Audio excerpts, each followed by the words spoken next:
छान असं बोटिंग करून झालं, पण या टॅक्ससोबत एक छोटंसं क्लिप घ्यायचं होतं. सो बोटिंग झाल्यानंतर आम्ही ती क्लिप घेतलेली आहे आणि शेजारीच असं छान फाउंटन होतं.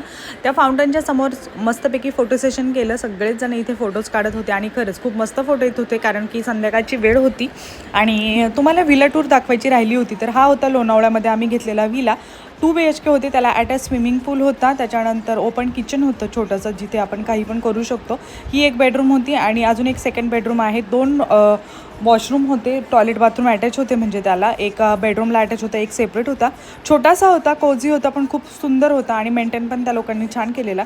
त्याच्यानंतर तिथून निघालो, एक दिवस पुण्याला स्टे केला आणि सेकंड डे आम्ही निघालेलो आहोत आता पुन्हा आमच्या घरी. जाताना मध्येच पुन्हा आकाश मिसळ हाऊसला थांबलेलो, जिथे की छान नाश्ता भेटतो. मी तुम्हाला लास्ट टाईम सांगितलेलं 2 दिवस खूप ट्रॅव्हलिंग झालेलं आहे, थोडासा कंटाळा आलेला. त्याच्यानंतर संध्याकाळच्या वेळेला बाबू आणि त्याचे पप्पा छान असे खेळत होते आणि मिस्टरांच्या बड्डेसाठी आम्ही बाहेर सेलिब्रेट करायला गेलेलो. सो